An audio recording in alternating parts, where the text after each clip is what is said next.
Welcome back my friends. तो चलिए आज डिस्कस करते हैं। हमारा टॉपिक है मैट्रिक्स ऑर्गेनाइजेशन। तो मैट्रिक्स ऑर्गेनाइजेशन में मैंने पहले पॉइंट्स एक्सप्लेन किए हैं, देन उसके बाद मैंने यहाँ पे डायग्राम एक्सप्लेन किया है। तो चलिए डिस्कस करते हैं पॉइंट वाइज। ऑर्गेनाइजेशन कंबाइन करता है हमारे फंक्शनल स्ट्रक्चर को और प्रोजेक्ट स्ट्रक्चर को। Next is employees work under to authorities की जो एम्प्लॉइज होते हैं वो वर्क करते हैं टू अथॉरिटीज के अंडर में। हमारी फर्स्ट अथॉरिटी है फंक्शनल मैनेजर, सेकंड अथॉरिटी है हमारा project manager.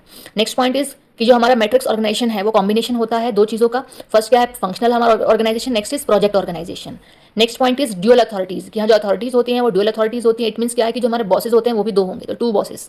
Next is better coordination and flexibility कि मैट्रिक्स ऑर्गेनाइजेशन में हमारा जो कोऑर्डिनेशन होता है वो बेटर होता है और बेटर ही फ्लेक्सिबिलिटी होती है वर्किंग के रिगार्डिंग।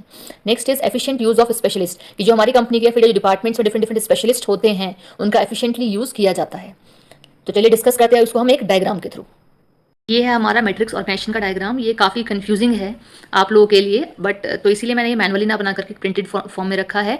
तो जो हमारा टॉप पे है वो क्या है, कंपनी का जनरल मैनेजर, कंपनी का जो जीएम है, ठीक है। उसके बाद क्या है, देखिए हमारे इंजीनियरिंग, ठीक है, जो हमारा एक इंजीनियरिंग डिपार्टमेंट है, ये मैन्युफैक्चरिंग डिपार्टमेंट है, ये अकाउंट्स डिपार्टमेंट है, अकाउंटिंग लिखा है, और ये हमारा क्या है, मार्केटिंग डिपार्टमेंट है, ठीक है। अब क्या है, इन्होंने हर एक डिपार्टमेंट में देखो क्या किया है, यहाँ पे लिखा है product manager A, product manager B, product manager C. हर एक डिपार्टमेंट में जो वर्किंग क्राइटेरियाज है उसके लिए, या फिर वर्किंग क्राइटेरियाज बहुत ईजिली हो सके, हमारा वर्किंग शेड्यूल ईजिली हो सके, बर्डन किसी पे ज़्यादा ना हो, इसलिए हर एक डिपार्टमेंट में ही तीन तीन मैनेजर्स को यहाँ पे रखा है उन्हें।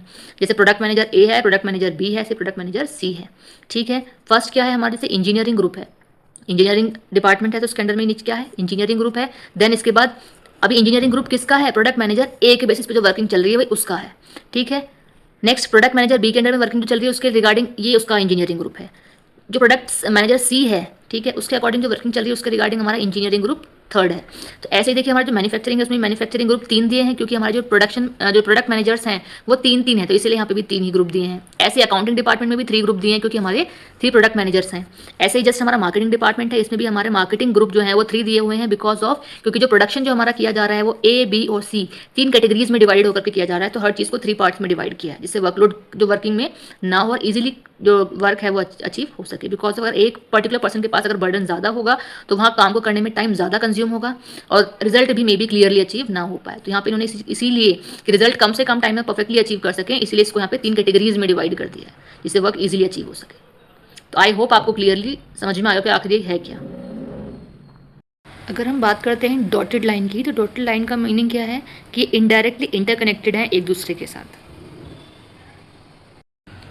बिकॉज ऑफ कंपनी तो एक ही है, हर एक डिपार्टमेंट में कहीं ना कहीं जो कनेक्शन है हर वो एक दूसरे डिपार्टमेंट के साथ होता है। तो इसीलिए जो हमारी ये डॉटेड लाइन है वो शो करती हैं इनडायरेक्टली कनेक्टिविटी एक दूसरे के साथ।